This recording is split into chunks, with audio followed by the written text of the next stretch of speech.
രാജാവെന്ന് പറയേണ്ടവർ ഒരാളും പറഞ്ഞില്ല രാജാവെന്ന്. ഇനി കൂടെ നടന്ന 12 പേരെങ്കിലും പറയണം അവിടുന്ന് രാജാവെന്ന്. അവരും പറഞ്ഞില്ല.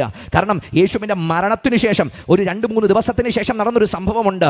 2 ശിഷ്യന്മാർ അവരങ്ങ് എമ്മൗസിലേക്ക് പോകുമ്പോൾ അവർ പറഞ്ഞു, ഞങ്ങൾ കാത്തിരുന്നു അവൻ രാജാവാകുമെന്ന്. അവർക്ക് പോലും അന്നേരവും വിശ്വാസമില്ല. യേശുവിൻ്റെ പുനരുത്ഥാനത്തിൻ്റെ വാർത്ത കേട്ടിട്ടും അവർ പൂർണ്ണമായി വിശ്വസിച്ചില്ല അവിടുന്ന് രാജാവെന്ന്. അവിടെയാണ് ഒരു ഊരുമില്ലാത്ത, ഒരു പേരുമില്ലാത്ത, ഒരു നന്മയുമില്ലാത്ത, ഒരു നേട്ടവും പറയാനില്ലാത്ത ഒരുവൻ അവിടെ നിന്ന് പറയുന്നു, യു ആർ എ കിങ്.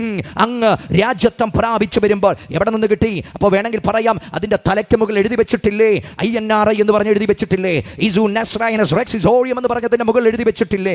ഈ എഴുതി വെച്ചത് കൊണ്ടായിരിക്കും അവൻ പറഞ്ഞത്. ഈ എഴുതി വെച്ചത് അവൻ മാത്രമല്ലല്ലോ കണ്ടത്, അവിടെയുള്ള എത്ര പേർ കണ്ടതാണ്, എത്ര പേർ അത് വായിച്ചതാണ്. പക്ഷേ അവർക്കാർക്കും അത് വായിക്കാൻ തോന്നിയില്ല. പക്ഷേ ഒരായുസിൻ്റെ മുഴുവൻ ദുഷ്പ്രവർത്തി ചെയ്തവൻ, തിന്മ ചെയ്തവൻ, അവൻ വായി തുറന്ന് അങ്ങ് രാജാവെന്ന് പറഞ്ഞെങ്കിൽ ഞാൻ പറയും, അവൻ്റെ മേൽ ദൈവം പുതിഞ്ഞ ദൈവത്തിൻ്റെ കൃപയുടെ പുതപ്പിൻ്റെ വലിപ്പം അത്ര വലുതാണ്. ജീവിതത്തിൻ്റെ എത്ര വലിയ തകർച്ചയാണെങ്കിലും, എത്ര വലിയ അരാജകത്വമാണെങ്കിലും, എത്ര വലിയ പരാജയമാണെങ്കിലും അവർക്കെല്ലാം മുമ്പിൽ തുറന്നു കിടക്കുന്ന ഒരു വാതിൽ ഇന്ന് രാത്രി യേശു ക്രിസ്തുവിൻ്റെ കാൽവറി മുഖാന്തരമുണ്ട്.